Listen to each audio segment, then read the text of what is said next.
আজ তোমাদের সাথে শেয়ার করব আরেকটি নববধূর বিয়ের সাজের গল্প। প্রিয়া চৌধুরী, তাকে সাজাতে গেছিলাম আমি শিলিগুড়ির থেকে কোচবিহারে। সেদিনই আমায় ফেরত আসতে হয়েছে, তাই আমি প্রচুর ভিডিও ক্লিপস নিতে পারিনি। তার পার্ট বাই পার্ট তার মেকআপের ভিডিওগুলো কিন্তু নিতে পারিনি। যতটুকু ভিডিও ক্লিপস নিতে পেরেছি তোমাদের সাথে শেয়ার করলাম। আজকে প্রিয়ার বিয়ে। প্রিয়া আমার বোন। প্রিয়া, একটু বল কেমন সাজতে যাচ্ছিস? তুমি যেরকম করে দিবা। তারপরেও তো কিছু থাকে তোর।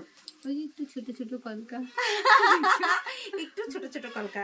আচ্ছা, প্রিয়ার কাছে আজকে একটু গল্প শুনবো। প্রিয়া, আমি তোকে খুব ভালোবাসি।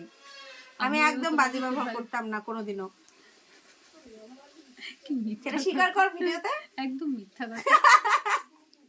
ছোটবেলায় কি করতাম? ভয় দেখাতা। কি করতাম বল? কেন ভয় দেখাতাম? ভয়, পড়ার ভয়। সারাদিন কি করতে বলতাম? পড়তে। চলো আজকে দেখি প্রিয়াকে কেমন সাজাই। তো আমি ডেফিনেটলি শেয়ার করবো, বিকজ আমার পছন্দের মানুষের মধ্যে একজন হচ্ছে প্রিয়া। ভীষণ পছন্দের, ভীষণ ইন্টেলিজেন্ট, ব্রিলিয়ান্ট। সত্যি বলতে ছোটবেলায় আমি ওকে পড়াতামও আর ভীষণ ভয় দেখাতামও। পিঠে ছোটবেলায় রোগড়ে রোগড়ে সাবান ডলে দিতাম।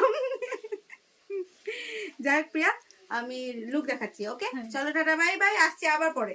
এই বেশ দাবদাহ গরমে বিয়ের মেকআপগুলো করা কিন্তু সত্যি অনেক কঠিন ব্যাপার।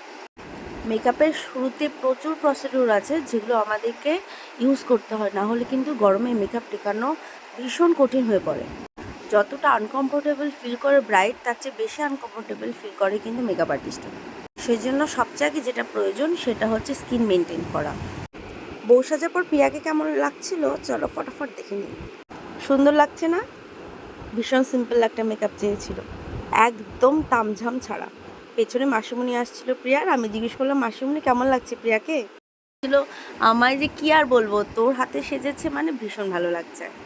আসল ব্যাপারটা হচ্ছে মেকআপ তখন ফ্ললেস লাগে যখন ব্রাইডের স্কিন ফ্ললেস হয়।